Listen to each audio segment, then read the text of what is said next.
Alhamdulillahirabbil alamin. Wassalatu wassalamu ala rahmatil alamin. Nabiyyina Muhammad wa ala alihi wa sahbihi wa man tabi'ahum bi ihsanin ila yaumil amma ba'd. Ikhwani fid din wa akhwati fillah rahimani wa rahimakumullah. Insyaallah pada sore hari ini kembali kita lanjutkan pelajaran kita dari kitab Manhajus Salikin karya Syekh Abdul Rahman bin Nasir Sa'di rahimahullahu ta'ala. Sebuah kitab yang memuat dan mempelajari tentang ilmu fikih. Telah berlalu beberapa pembahasan seputar thaharah pada pertemuan sebelumnya. Sebelum kita memasuki pembahasan berikutnya tentang bejana-bejana yang boleh dipakai di dalam Islam, masih ada sedikit pembahasan tentang bab sebelumnya seputar air yang digunakan untuk bersuci. Di bagian-bagian akhir bisa kita lihat kitabnya, dikatakan oleh penulis rahimahullah ta'ala. Saya ulangi sedikit ya, kemarin sudah dibahas, kemudian saya sedikit review kembali untuk melengkapi pembahasan. Dikatakan oleh penulis rahimahullah, wal aslu fil asya'i at-taharatu wal ibahah. Hukum asal untuk segala sesuatu itu suci dan mubah. Suci dan mubah, yakni segala sesuatu yang dimanfaatkan oleh manusia itu hukumnya suci, artinya tidak najis. Demikian pula dia hukum menggunakannya adalah mubah. Mubah itu kemarin sudah berlalu ya. Apabila kita melakukannya, demikian pula meninggalkannya, maka tidak ada hubungannya antara pahala dan dosa. Mau dilakukan boleh, mau ditinggalkan juga boleh. Dalam hal ini benda-benda yang dimanfaatkan oleh manusia yang ada di sekitar kita, boleh kita gunakan, boleh juga kita tidak gunakan. Dia hukumnya mubah, hukum asalnya boleh digunakan ya, selama itu tidak terikat dengan kepemilikan orang lain ya.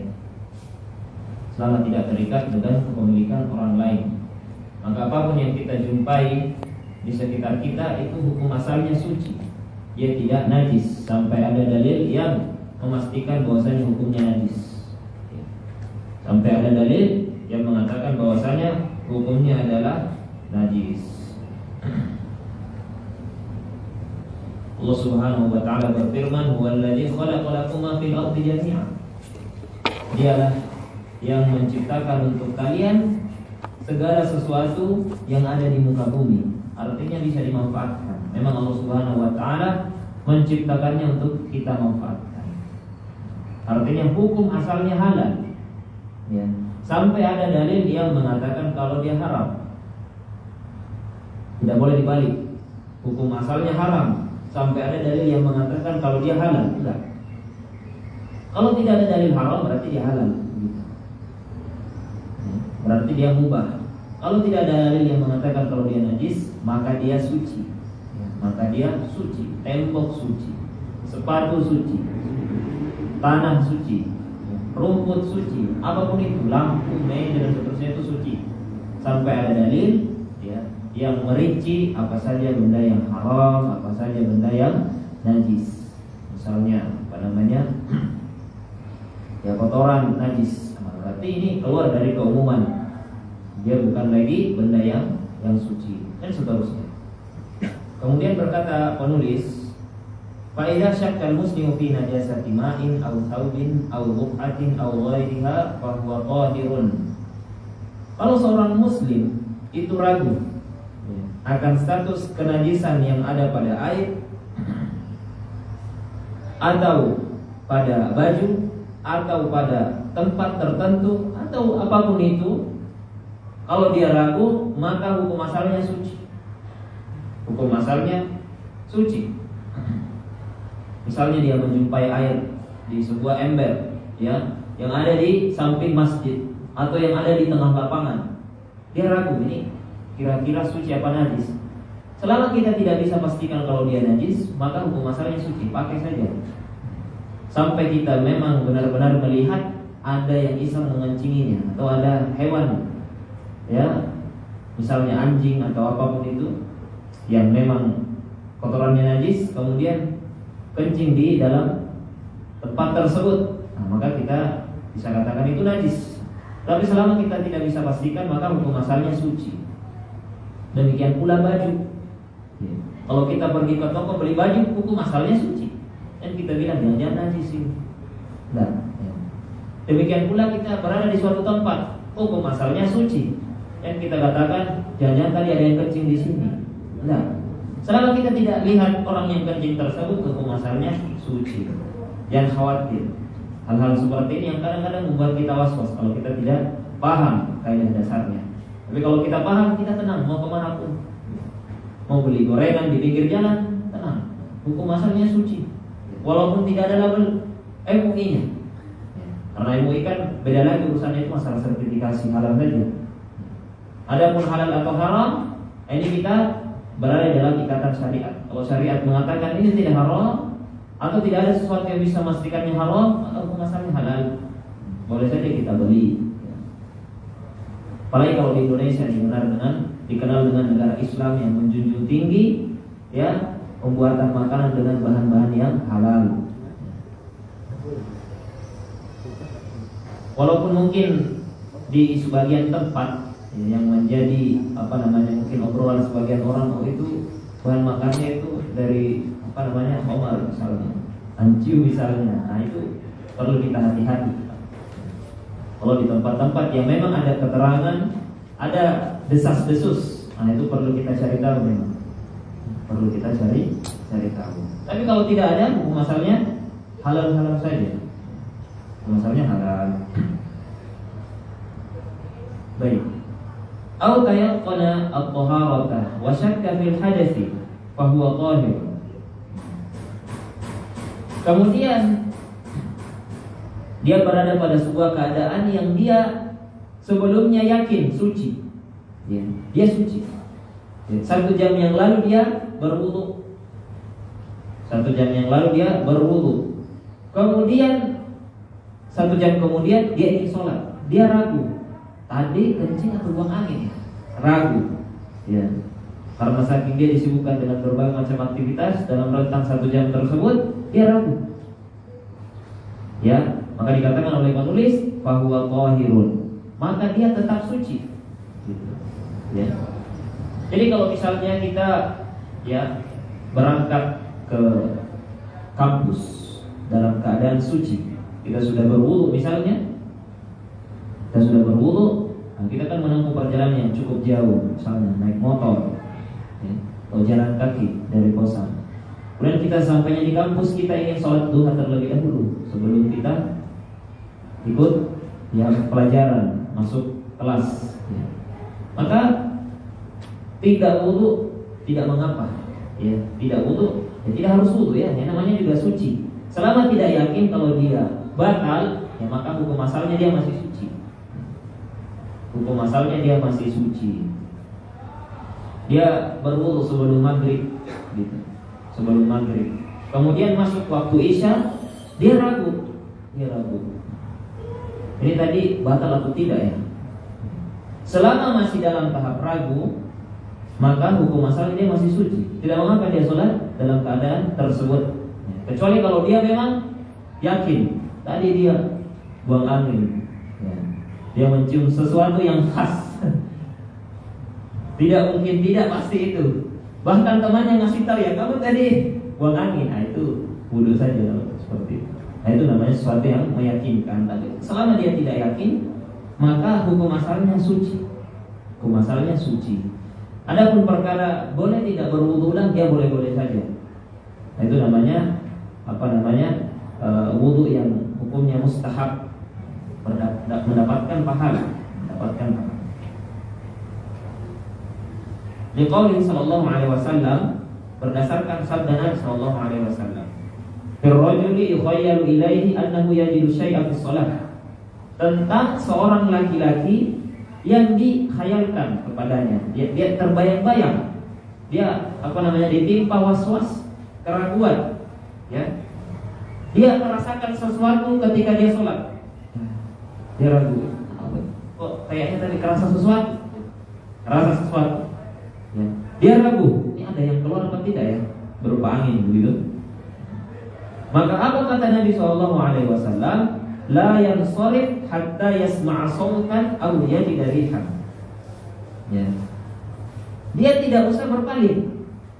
Ya. Tidak usah hiraukan was-was tersebut sampai dia benar-benar mendengar adanya suara atau adanya bau.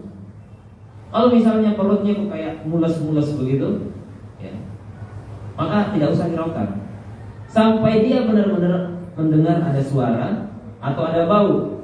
Kalau demikian ya sudah jelas ya, itu batal. Tapi kalau tidak, ya hanya perasaan saja, ya bahasanya, maka tidak usah hiraukan, lanjutkan sholatnya saja. Lanjutkan sholat. Baik.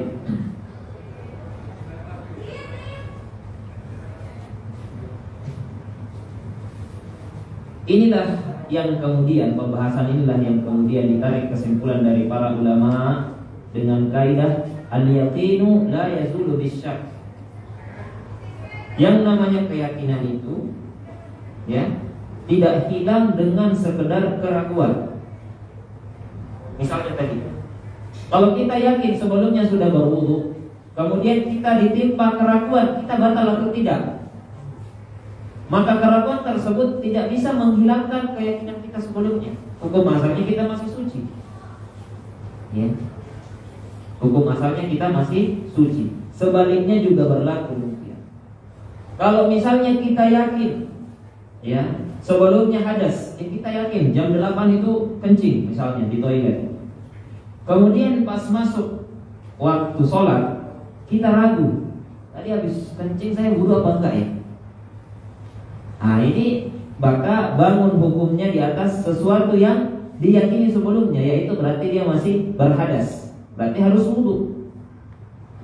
Intinya apa yang sebelumnya dia yakini, kemudian datang sesuatu yang meragukan, sesuatu yang berkebalikan dengannya dalam keadaan yang meragukan, maka bangun keadaan tersebut pada sesuatu yang meyakinkannya. Ya, misalnya dalam pembahasan yang lain, misalnya dalam pembahasan sholat misalnya, dia mau sholat. Dia ragu ini sudah masuk waktu sholat atau belum, ya. Maka jangan dia sholat sampai dia yakin, karena sebelumnya kan belum masuk waktunya. Sebelumnya dia yakin kalau belum masuk waktunya, kemudian dia ragu ini sudah masuk waktunya, maka jangan dia sholat sampai dia yakin, ya. Karena hukum asalnya belum masuk waktunya sampai memang sudah masuk waktunya.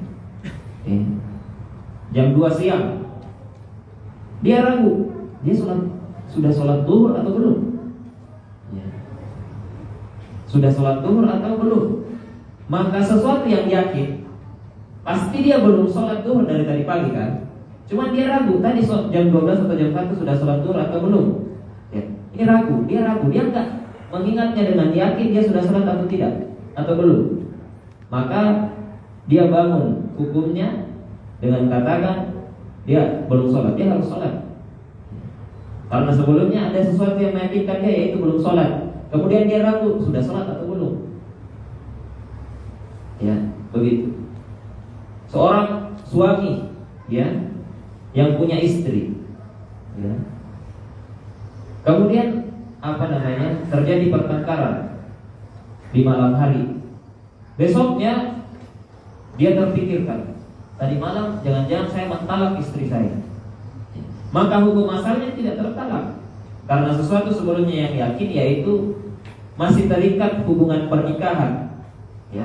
Kemudian datang keraguan, tadi dia mentalak atau tidak, hukum asalnya tidak, karena ragu. Dan banyak pembahasan-pembahasan lainnya. Ya. Sholat misalnya. Ini sudah rakaat 2 atau rakaat 3 ya? Maka bangun di atas yang meyakinkannya, pasti dia sudah rakaat 2. Cuma dia ragu sudah masuk rakaat 3 atau belum. Nah, maka bangun di atas rakaat kedua. Dia tawaf, ya. Dia sudah yakin sudah keliling 2 kali. Ya. Cuma ragu. Ya. Ini baru masuk putaran 3 atau masuk putaran 4. Nah, maka hitunglah dia di atas masuk putaran 3. Karena sudah yakin. Adapun masuk putaran 4 masih ragu.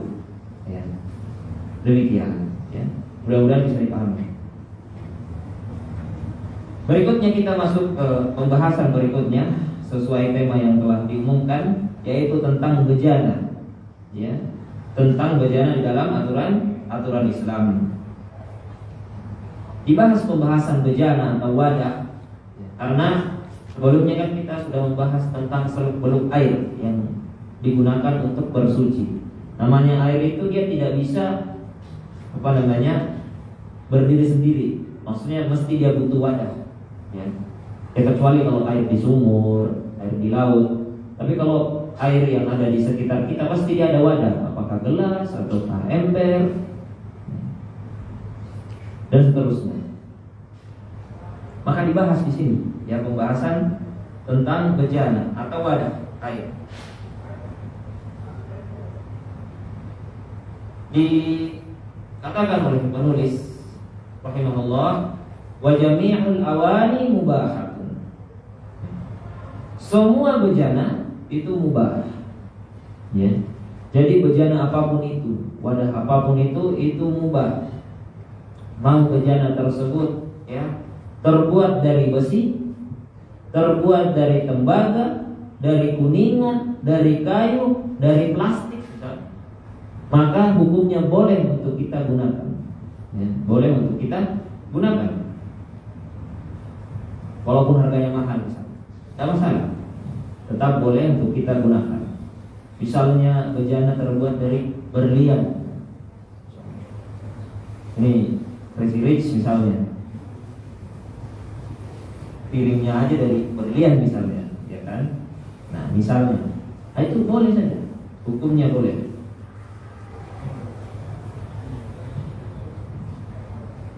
Ya, sebagaimana Allah Subhanahu wa taala berfirman, "Huwallazi khalaqalakum ma fil ardi jami'an." Dialah yang menciptakan untuk kalian segala sesuatu yang ada di muka bumi. Artinya boleh dimanfaatkan. Apapun itu. Memang segala sesuatu yang di muka bumi ini diperuntukkan untuk kemaslahatan manusia. Kita gunakan untuk beribadah kepada Allah, untuk kemaslahatan akhirat kita, demikian pula untuk kemaslahatan dunia kita. Hukum asalnya semuanya halal. Ya, hukum asal. Nanti kemudian datang dalil-dalil 1, 2, 3 yang merinci apa saja yang haram. Nah, itulah yang kemudian kita hindari. Ya. Disitulah kita bertanya kepada para ulama apa saja yang haram. Ya. Kalau tidak ada dalilnya, ya, bukan karena kita nggak tahu dalil. Ya bisa jadi ada dalilnya tapi kita nggak tahu dalil. Ya, maksudnya kalau memang tidak dalilnya sudah dilakukan penelitian mendalam, kita sudah bertanya kepada ustaz, kepada ulama, oh itu tidak ada dalilnya kalau hal itu haram, berarti halal. Berarti halal.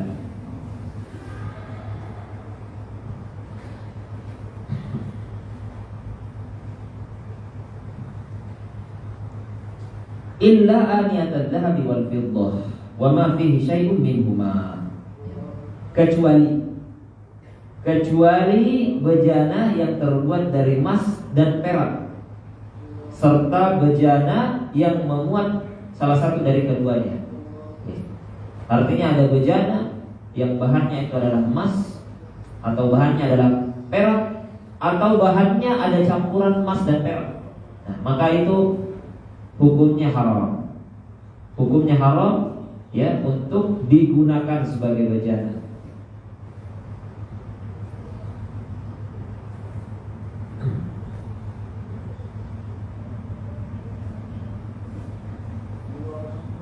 Illa liyasira minal fiddati, ya, illa liyasira minal fiddati lil hajati, kecuali, ya, kecuali artinya Ya, jadi misalnya lingkaran besar, bayangkannya lingkaran besar, semua bejana itu boleh.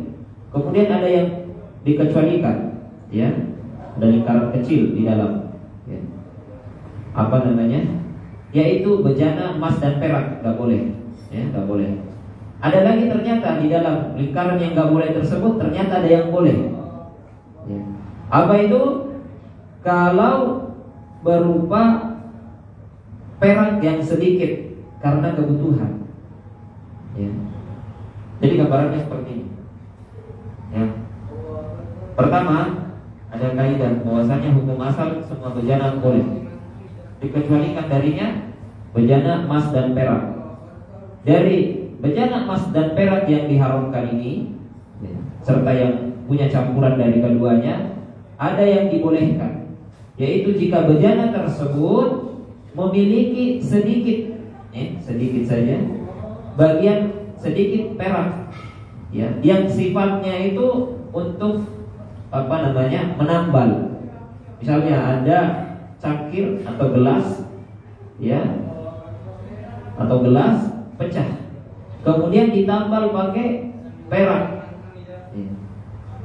Karena kebutuhan, maka itu boleh. Yang nggak boleh secara mutlak adalah emas, ya. Adapun perak masih boleh jika statusnya adalah sekedar tambalan, misalnya sedikit, ya, sedikit, kemudian karena kebutuhan, maka boleh perak, ya. Dan tidak mesti darurat. Kalau misalnya walaupun ada besi, ada kuningan, kita ingin pakai perak, ya tidak masalah. Yang penting memenuhi syarat-syarat ini. Sebagaimana dalam sebuah hadis diriwayatkan dari Anas bin Malik radhiyallahu anhu, beliau berkata, "Anna qadahan Nabi sallallahu alaihi wasallam inkasar." Bahwasanya wadah minum Nabi sallallahu alaihi wasallam itu pernah pecah. Fattakhadha makana asy-sya'bi silsilatan min fiddah.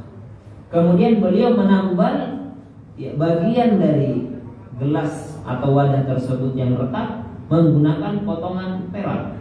Ya, jadi boleh. Artinya apa yang dilakukan oleh Nabi tentu bukan sesuatu yang haram, maka boleh juga untuk kita melakukannya. Demikian. Liqaulihi sallallahu alaihi wasallam, ya, mengapa wadah atau bejana dari emas dan perak itu dilarang di dalam Islam, ya. Berdasarkan sabda Nabi sallallahu alaihi wasallam, "La tashrabu fi aniyati adh-dhahabi wal fiddah." Jangan engkau minum dari bejana emas dan perak. Ya. Yang namanya larangan itu hasil hukumnya adalah haram. Jadi kalau ada teks atau nas-nas hadis atau ayat dalam Al-Quran yang diksinya itu melarang, hukum asalnya haram. Sebagaimana hadis ini, kita dilarang untuk minum dari bejana emas dan perak tersebut, artinya haram minum dari tempat tersebut. Jadi jangan, kalau misalnya ternyata kita punya teman, mas itu semua perabotannya dari emas misalnya, saking banyaknya uangnya, jadi dia nggak tahu mau diapakan. Mending beli emas, mending beli piring dari emas misalnya. Kemudian kita dijamu di rumahnya, disajikan di atas mejanya menggunakan piring dan gelas dari emas misalnya. Maka ya kita sebagai orang Islam ya harus menahan diri kita, karena itu hukumnya haram. Hukumnya haram menggunakan emas. Ya. Ya nggak tahu ya kalau masih ada di zaman ini. Tapi kalau dulu-dulu di zaman para raja, ya ini sesuatu yang biasa karena saking banyaknya hartanya. Wala ta'kulu fi sihafiha. Nabi juga mengatakan, jangan pula kalian makan dari piringnya. Artinya piring yang terbuat dari emas dan perak. Kenapa? Alasannya apa? Fa innaha lakum fid dunya wa lakum fil akhirah. Karena bejana emas dan perak itu untuk mereka. Artinya untuk orang kafir, ya, di dunia. Adapun kalian itu ketika di akhirat kelak. Ya. Jadi emas dan perak itu akan menjadi bejana orang-orang beriman di akhirat kelak ketika mereka makan. Jadi jangan segerakan sesuatu yang memang dilarang di dunia. Nanti akan tiba masanya boleh. Ya. Syariat melarang kita untuk menggunakan emas dan perak sebagai bejana di dunia. Ya, karena kita hanya diperbolehkan di akhirat kelak. Maka jangan segerakan sesuatu yang memang tidak boleh. Ya. Bukan berarti orang kafir boleh. Ya, maksudnya tetap haram, tapi ya, biarkanlah mereka. Adapun kalian jangan sama sekali. Ya. Dikhawatirkan akan terhalang untuk menikmati nikmat tersebut di akhirat kelak. Ya. Jadi banyak hal-hal yang di dunia ini diharamkan, tetapi itu menjadi kenikmatan yang diberikan kepada penghuni surga. Misalnya ini, misalnya khamar. Khamar itu bagi orang beriman diharamkan, bagi orang Islam diharamkan di dunia, tapi itu akan menjadi minuman mereka di akhirat kelak. Akan menjadi minuman, ya, di akhirat kelak. Walaupun khamarnya tentu beda, ya. Kalau khamar di dunia yaitu memabukkan, ya. Katanya sih begitu. Saya nggak pernah, ya, nge-fly dan seterusnya, ya, disclaimer. Tapi kalau khamar di akhirat itu tidak memabukkan, itu tidak memabukkan. Karena minuman penduduk surga itu ada susu, ya, ada madu, ada pula khamar, ya, khamar. Baik.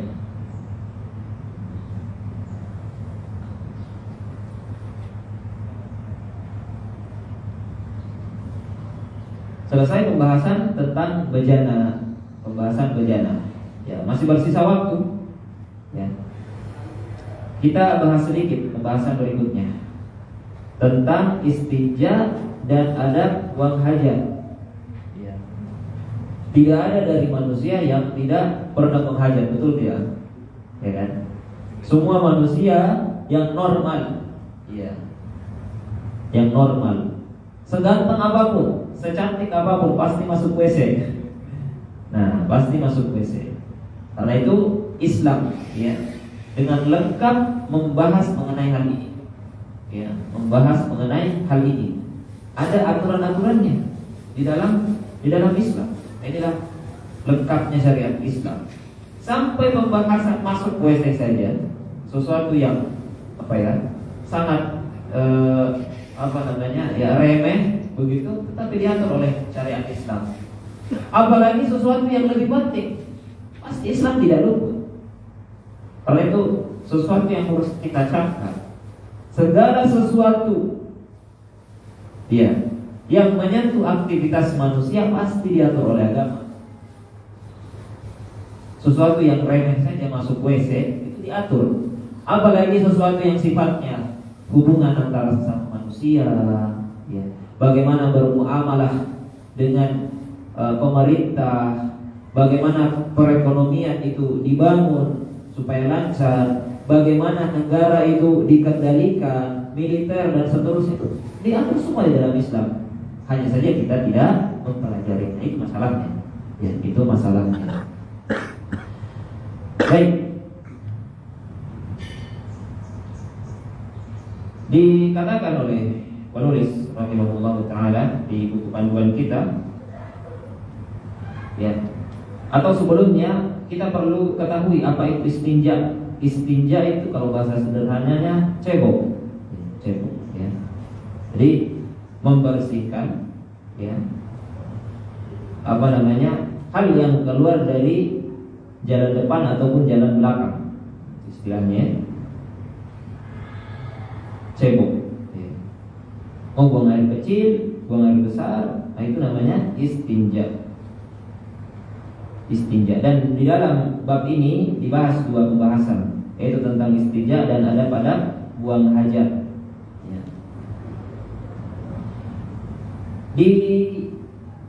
Di dalam kitab ini, di buku panduan kita ada 9 adab buang hajat yang disebutkan oleh penulis, ya. Ada 9 adab yang disebutkan oleh penulis seputar buang hajat. Ya. Yang pertama, yustahabbu idza dakhala al-khala'a an yaqdama rijlahu al-yusra. Ya. Dianjurkan atau disunnahkan apabila masuk ke dalam WC untuk mendahulukan kaki kiri. Ya, mendahulukan kaki kiri. Ya.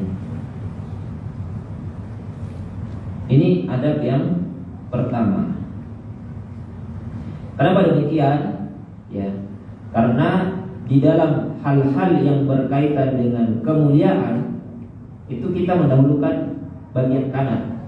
Ya, kita mendahulukan bagian kanan. Misalnya kita masuk ke masjid, kita dahulukan bagian kanan. Kita memakai baju, kita dahulukan bagian kanan. Kita menyisir rambut kita dahulukan bagian kanan.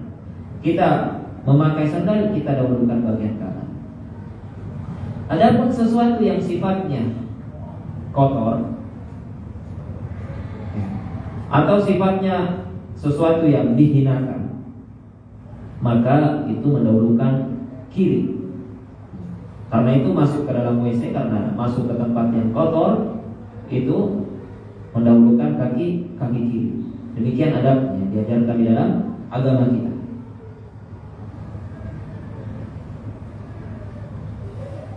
Yang kedua,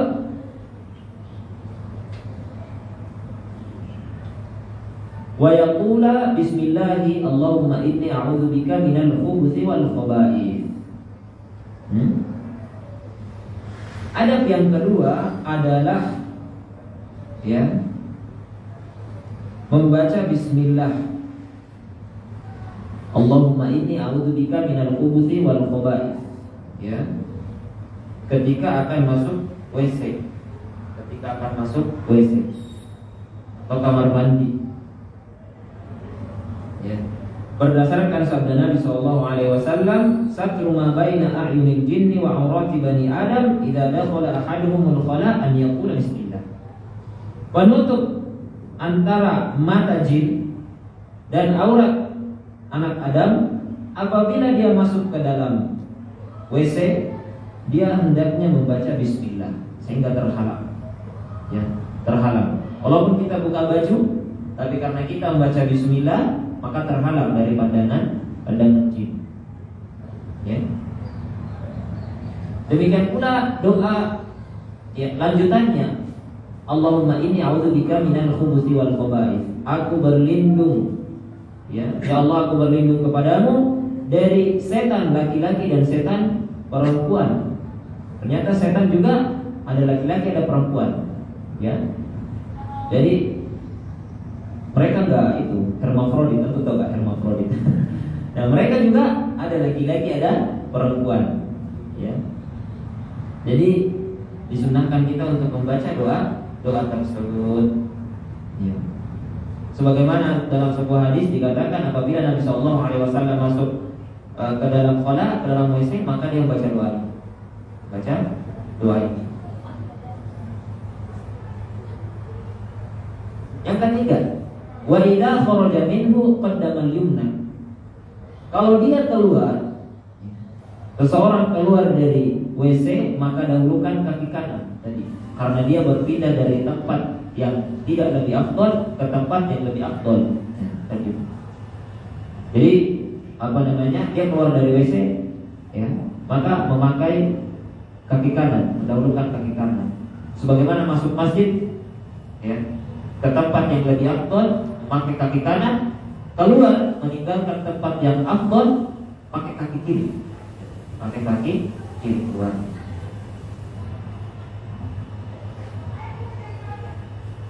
Kemudian adab yang keempat, yaitu doa keluar WC. Apa yang dibaca? Ghufranak alhamdulillahilladzi adhaba 'anni al-adha wa 'afani.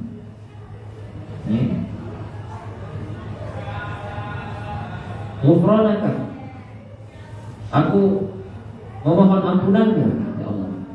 Segala puji bagi Allah yang telah menghilangkan dariku segala kotoran dan memaafkan. Ini doa. Ya. Bisa juga diringkas ghufranak, bisa juga ya. Aku memohon ampunan. Ini adab yang keempat. Para ulama menyebutkan, kenapa kok kita keluar dari WC malah minta ampun kan gitu? Kenapa nggak ya tapi setelahnya memang bersyukur juga ya, karena itu kan nikmat bukan? Bisa lancar keluarnya kan nikmat. Kita bersih itu juga bersyukur, nikmat. Cuma kalau pengen bersih tapi tertahan, nah itu sakit. Tapi dia keluar, lega. Ya, yang ini juga kalau keluar lega, nah, bersyukur juga. Tapi kenapa justru memohon ampun? Ya, memohon ampun. Para ulama menyebutkan beberapa alasan. Ya. Di antaranya ini sebagai bentuk ya meminta ampun kepada Allah karena selama ini kita lalai mensyukuri nikmat ini. Nikmat dimudahkan. Kita kadang lalai, kita nggak menyadari ini adalah nikmat yang besar ya. Yang hanya diketahui oleh yang kesulitan buang air, ya kan? Ya kan? Nanti kalau kita sadar ya akan nikmat kesehatan tatkala kita sakit. Kita semakin sadar nikmatnya buang air ketika kita pernah sakit, sulit buang air. Nah, ini nikmat yang harus kita pahami ya. Meskipun ya kalau bisa kita tidak ada penyakit tersebut ya.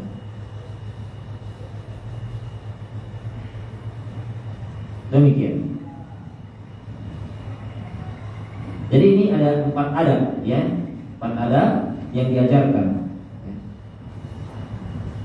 Tetapi kalau gimana kalau misalnya buang hajatnya itu di tempat terbuka ya kan, misalnya untuk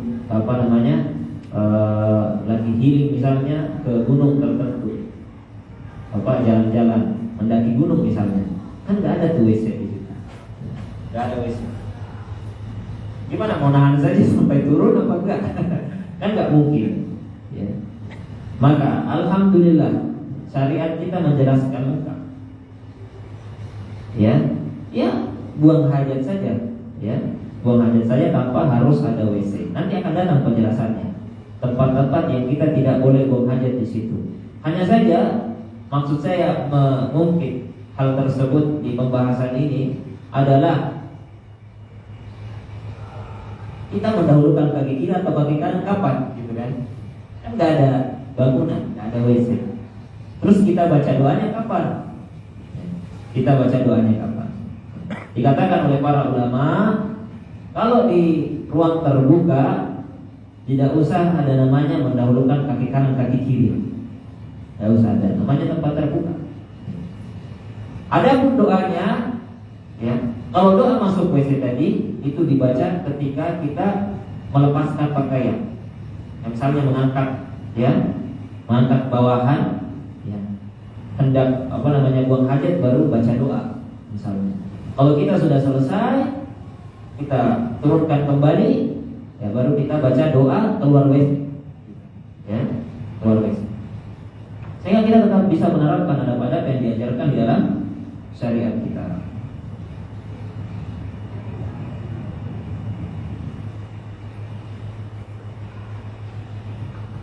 Baik, mungkin ini dulu yang bisa kita bahas pada kesempatan sore hari ini.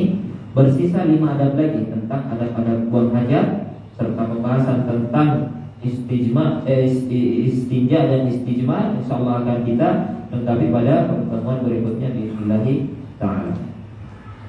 Baik, jazakallah khairan Ustaz, kami sampaikan karena telah menyampaikan materi yang sangat bermanfaat bagi kita semua.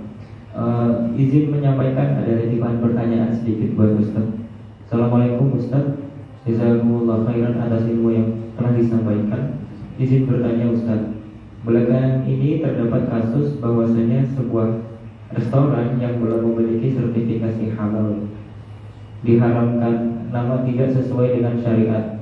Jadi tidak dapat sertifikasi halal karena nama-namanya mungkin tidak sesuai dengan syariat. Ada gendruwo ya gitu, kayak iblis dan lain sebagainya. Nah, Bagaimana hukum memakan makanan tersebut, Ustaz? Meskipun bahan makanan tersebut manajernya mengklaim bahwa makanan itu bahannya halal. Terima kasih, Ustaz.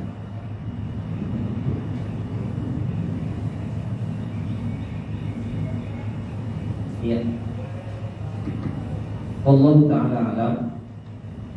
Kalau dari sisi halal atau tidaknya, dari sisi zatnya, itu boleh saja, boleh saja.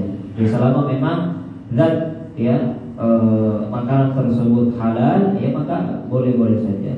Hanya saja bisa jadi ada pertimbangan lain, ya, sehingga kita memilih untuk tidak makan di tempat-tempat tersebut karena di sana ada bentuk tasyabuh dengan hal-hal yang tidak baik, ada penyerupaan dengan nama-nama setan. Makanya setan itu musuh kita. Oh, kita malah makan dia. Gitu. Cuma maksud saya bukan makan setan, tapi ada bentuk penyerupaan dengan nama-nama tersebut. Ya. Asalnya mungkin lebih baik kita menghindari saja tempat-tempat tersebut yang sebagai bentuk kita benar-benar menjauhi setan dan segala hal yang menyerupai dia. Allah Ta'ala alam, seandainya ada yang berikan kita, kemudian kita makan, insya Allah bukan makan sesuatu yang haram. Allah Ta'ala alam.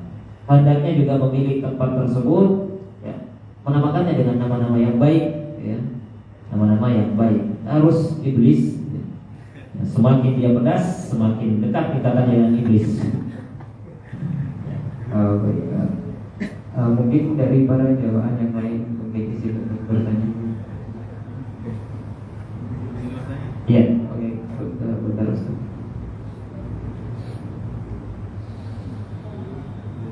Baik, Assalamualaikum Ustaz, izin bertanya. Jika ada non-muslim yang memakan makanan haram, misal babi, dan berceceran lalu meminjam kain pel kita untuk membersihkannya, apakah kita perlu mensucikannya? Jika iya, bagaimana cara mensucikannya? Terima kasih Ustaz. Mensucikan kain pel.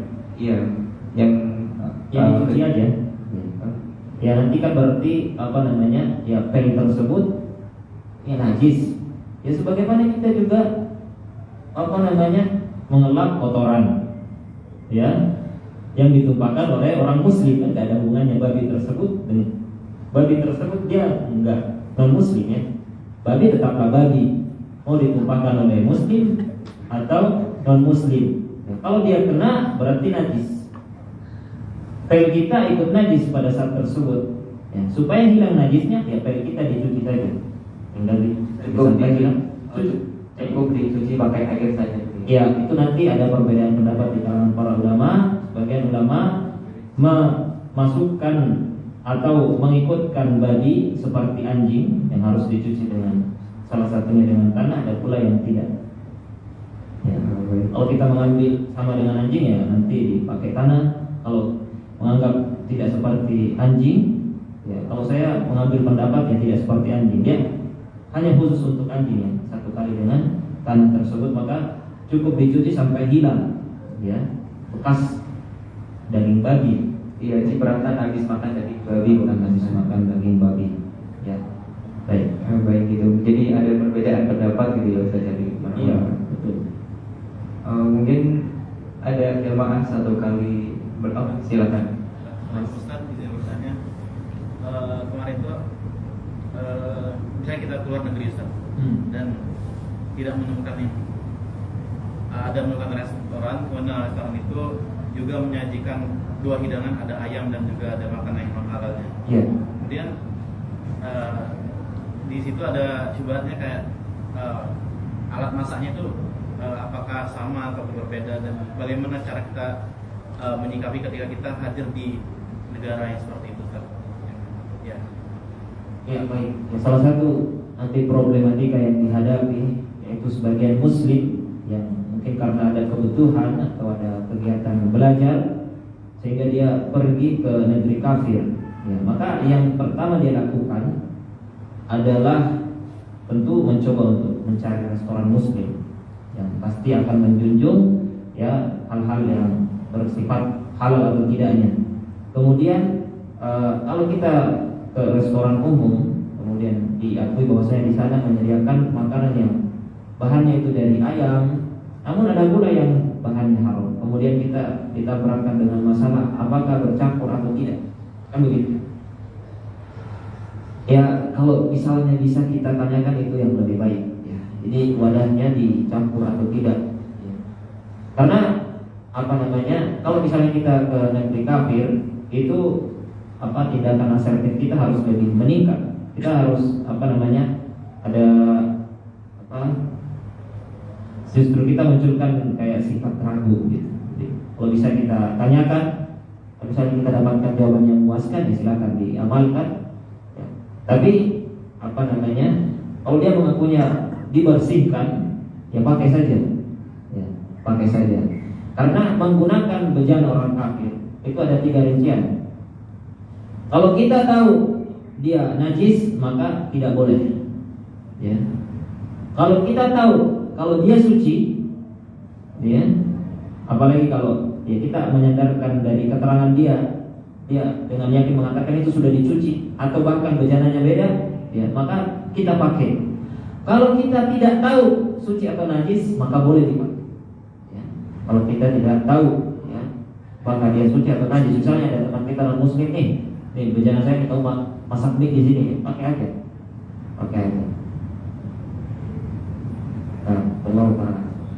Baik, mungkin itu ya jawabannya. Semoga menjawab bagi para penanya. Dan terima kasih kami sampaikan kepada Ustadz telah menyampaikan dan menyempatkan untuk hadir dalam kajian fikih ini, memberikan kita ilmu yang bermanfaat. Bagi para jamaah yang ingin bertanya mungkin bisa bertanya di minggu depan, karena insya Allah kita minggu depan akan senantiasa rutin mengadakan kajian fikih ini. Baik, terima kasih. Assalamualaikum warahmatullahi wabarakatuh. Kita tutup majelis kita pada sore hari ini. Subhanallah wa bihamdika, asyhadu an la ilaha illa anta, astaghfiruka wa atubu ilaik.